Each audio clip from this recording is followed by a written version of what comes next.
Wassalamu ala Rasulillah wa ala alihi wa ashabihi ajma'in. Amma ba'd. A'udhu billahi minash shaitanir rajim. Bismillahir rahmanir rahim. Wa'tasimu bihablillahi jami'an wa la tafarraqu. Rabbi shrah li sadri wa yassir li amri wahlul 'uqdatam min lisani yafqahu qawli.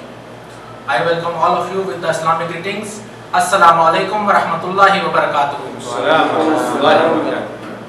May peace, mercy and blessings of Allah subhanahu wa ta'ala on all of you. My topic of today is unity in Muslim Ummah. Many times non-Muslims ask this question that if Muslims have only one holy book, which is Holy Quran, then why there are many groups among Muslims? In this talk we will answer to this question and make it very clear that in Islam it is totally forbidden to make groups.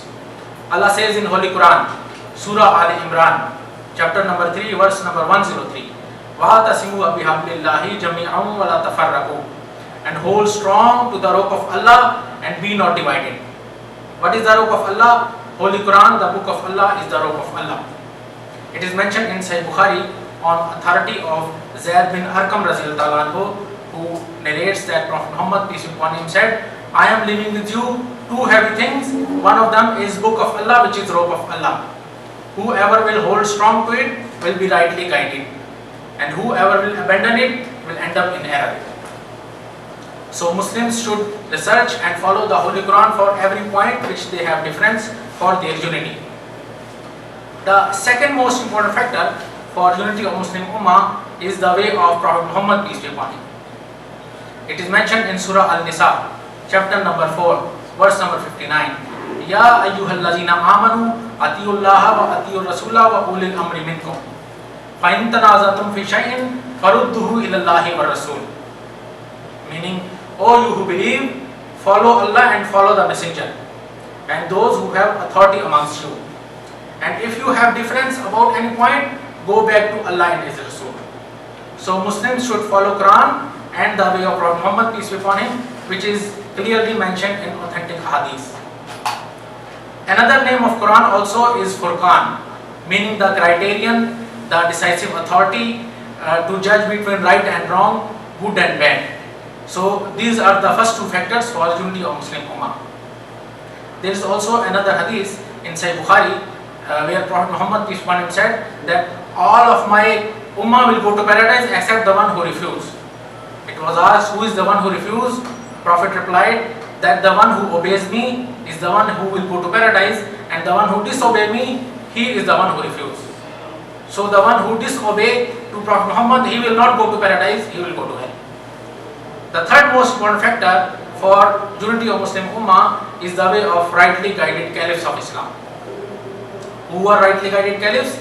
Sayyidina Abu Bakr, Sayyidina Umar, Sayyidina Usman and Sayyidina Ali radhiyallahu ta'ala anhum ajma'in. There is most authentic hadith which is mentioned in 7 books of hadith. It is mentioned in Sunan Abu Dawud, Sunan Ibn Majah, Sunan Tirmizi, Musnad Ahmad, Ibn Hibban, Hakim and Zahabi, on authority of Arbaz bin Sariya radhiyallahu anhu, who says that Prophet Muhammad, peace be upon him, gave us such a lecture that our hearts melted and our eyes started to flow with tears.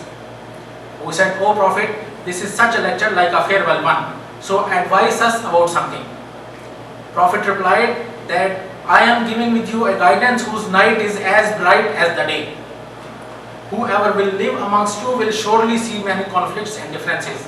At the time of difference, hold strong of what you know, my sunnah and the sunnah of rightly guided caliphs of Islam. Hold them strong like you hold strong anything with your teeth. So Muslims should follow Quran, the way of Prophet Muhammad, peace be upon him, and the way of rightly guided caliphs of Islam. There is also an important hadith mentioned in Sunan Tirmizi where Prophet Muhammad, peace be upon him, said that Bani Israel were divided into 71 groups, Christians were divided into 72 groups, and my Ummah also will divide into 73 groups. All of them will go to hellfire except one will go to paradise. It was asked, who is that group? Prophet replied, the one who is on my way and the way of my companions.